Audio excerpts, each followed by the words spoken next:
ये बुद्ध का 7 निश्चय कृति प्रतिकृति है। इसमें लिखा है 7 निश्चय पर आधारित है इस कलाकृति का सृजन द इंडियन आर्ट इंस्टेंटमेंट कंपनी से जुड़े और देश के 13 राज्यों के प्रसिद्ध लोक कलाकारों एवं national institute of fashion technology NIFT Patna के 120 छात्रों द्वारा 23वीं पटना पुस्तक मेले 4 फरवरी से 14 फरवरी 2017 के दौरान किया गया।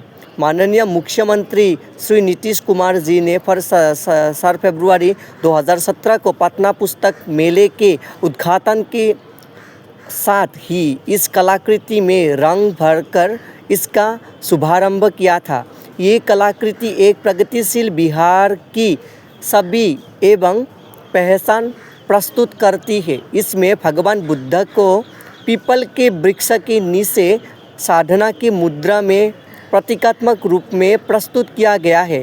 पीपल के वृक्ष की शाखाएं बिहार की प्रगति के साथ निश्चयों को विभिन्न लोक कलाओं के माध्यम से दर्शाती है। इस कृति का संदेश हम सभी को भगवान बुद्ध के जीवन और उनके दिखाए मार्ग से प्रेरणा लेने है ताकि हम खुद में आंतरिक बदलाव लाकर समाज की प्रगति में सकारात्मक रूप दे सके व भागीदार बन सके। और यहाँ पर अंग्रेजी भाषा में भी लिखा है। इंग्राजी भाषा तो लिखा আছে ইয়াতে গোটেইখিনি আপোনালোকক দেখাইছোঁ। মই ইংৰাজীখিনি পঢ়ি নিদিওঁ, হিন্দীখিনি পঢ়ি দিলোঁ, ভিডিঅ'টো দীঘলীয়া হৈ যাব পাৰে। It's my request to all of you.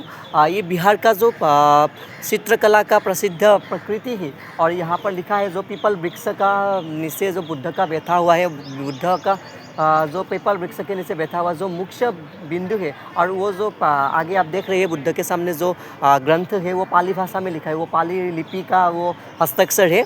लेकिन मैं आप लोगों को एक रिक्वेस्ट करना चाहता हूँ, जो असम का जो मुख्य बिंदु है वो जो यहाँ पर लिखा है बिहार का जो कला के बारे में बोला है, आर्ट के बारे में बोला है, उसमें ही असम का जो मुख्य कला है, जो बाहर का जो मधुबनी चित्रकला है, पहाड़ी चित्रकला है, इसी तरह के जो असम का भी चित्रकला एक प्रसिद्ध चित्रकला है जिसके बारे में आप शायद बहुत लोग जानते हैं, शायद बहुत लोग नहीं जानते हैं। जो असम का चित्रकला है वो असम के जो पांडुलिपियाँ है, जो सासीपात है उसमें लिखा हुआ है। और सासीपात में आप लोगों को मिलेगा जो हस्ती विद्यार्णव जैसे ग्रंथ जो सुकुमार बरकाइत ने लिखा है, ऐसे ही बहुत कुछ हस्ती निदान ग्रंथ और अश्वनिदान ग्रंथ, ऐसे बहुत कुछ पांडुलिपियाँ मिले हैं असम से। जो हासीपुचा ग्रंथ मिला है, जो लता कथा पुथी आदि बहुत ग्रंथ है, उसमें भी असम का जो चित्रकला है उसके जो प्रसिद्धि है, जो विस्तार है वहाँ पर विकसित हुआ है, लेकिन अभी तक वो राष्ट्रीय पर्याय में प्रसारित नहीं हुआ। तो मैं आप सबको विनती करती हूँ कि असम का जो मुख्य प्रकृति है, जैसे बिहार का ये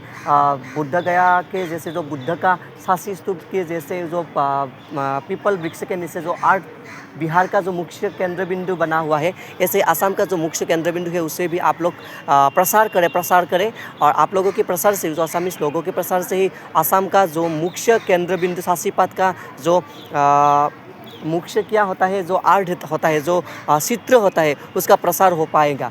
तो आप लोगों को सभी को विनती करता हूँ कि असम का जो मुख्य आर्ट है, जो कला है, वो कला का भी प्रसार करें। वो एक अनोखा स्कूल है, स्कूल्स ऑफ आर्ट और schools of painting, Assam schools of painting का प्रसार करें। मैं आप लोगों को विनती करता हूँ कि जैसे ही अन्य स्टेट का जो मुख्य बिंदुए है, इसके जैसे असम का जो बिहू है जैसे बाहर स्प्रेड हो चुका है, ग्लोबलाइजेशन हो चुका है, इसी तरह असमी स्कूल्स ऑफ पेंटिंग जो पांडुलिपि व सासीपात में लिखा है उसका भी प्रसार हो, ये मैं कामना करता हूँ। धन्यवाद।